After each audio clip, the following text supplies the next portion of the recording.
Snapchat, Snapcharts. I never realized that Snapchatting was so close to what I do every single day. But Snapcharting and Snapchatting each tells a story through pictures, and that's the link.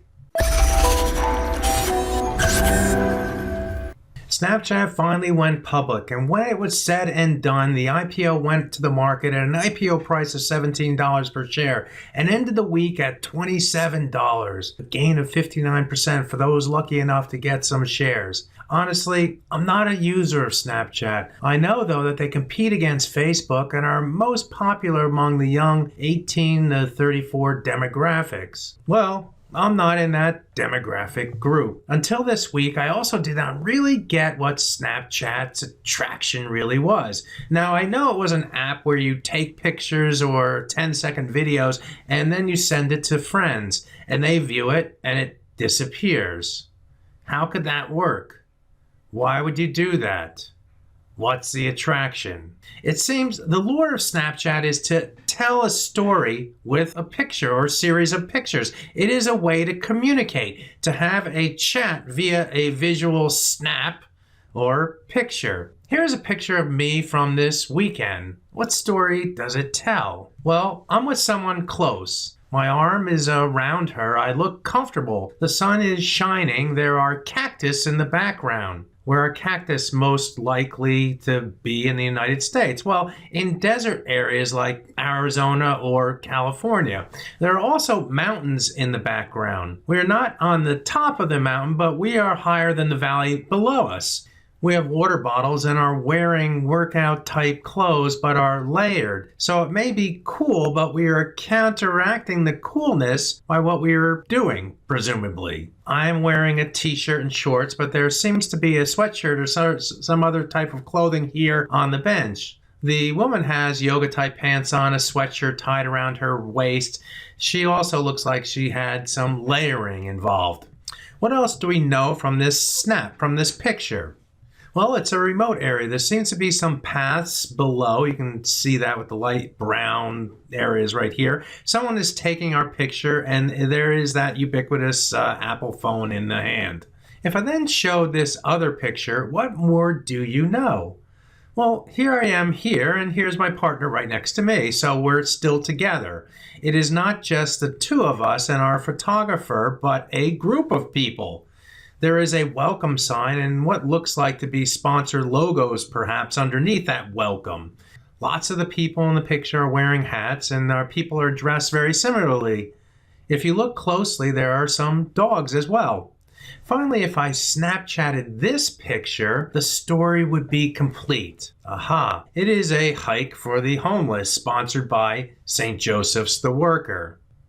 About the only thing you don't know is who is the other person in the picture with me and perhaps where exactly it is taking place. The story is a little bit incomplete, but if you added a few helpful words like hiking with my sister Sue, another beautiful day in Arizona, the story would then be complete. If I saw a friend, let's say 2 hours later, and they asked me, "Hey, Greg, what are you up to? What have you been doing?" I would tell them I went on a fundraising hike today for the homeless with my sister Sue, and it was in the McDowell Mountains. It was to raise funds for St. Joseph's the Worker, a charity that provides employment services for the homeless. It was a great day for the hike and for a good cause. That is the verbal way of communicating, but it is limited to that audience, to that one person or group of people that I'll be talking to. In a conversation, the story is spoken and then gone. I don't repeat the story, on purpose at least, to the same person over and over again. But that person can process each detail from the words and create that vision in their heads and their minds of what it was like for me that day. The words are primary. The vision is secondary. It's more muddy. With Snapchat, the story is viewable. You can see it. It is the primary means of communicating the story. The words become secondary. Snapchat allows my story of what I did today to be told to all my friends. They see it. Now I get Snapchat. When I and you look at a chart in the Forex market, it's a snap, isn't it? It's a picture. It's a snap chart. That picture or chart shows what the price has been doing over time. I can see price on the y-axis and time on the x-axis. I can see when the price is moving higher and lower. I can see that the candles or bars are colored different colors. They tell me if the market was up or down. Green for up, red for down. They tell me the speed of the up or down. A longer bar is a faster moving market. A smaller bar is a slower moving market. They tell me when the market is going sideways too, like right here. Some bars tell me more information about the chart and the story. This bar here is like seeing a cactus in that picture, that first picture. It tells me something special. The price action here is rejecting the low pretty convincingly. If it does not lead to a buy in my trading, it certainly leads me and perhaps you to think about buying instead of selling, just because what it did right through here. The other thing this snap chart does is it shows the same picture to everyone. As long as you have a charting package that conforms to industry standard, you have the ability to see that same snap chart that everyone in the world is looking at. You don't need to be my friend to see what I am seeing. So what else does this snap chart tell me? Well, this bar right here is telling me more of the story. The low here tested these highs right here. It is subtle. Maybe it is like the layers of clothing that suggest a coolness in the air, but that resistance becoming support might make me think buy with risk below. The market is saying that in this picture, in this snap. What might the picture be saying fundamentally? In this rush to the upside, it is saying that rates are likely going higher. It is perhaps saying that there is animal spirits in the US stock market. Up here, after the high is made, there is a correction and then a push back to that old high. The picture shows that the sellers are leaning against that level, leaning against that top. There is more detail in the picture that perhaps the move higher is slowing. We have a more sideways market up here.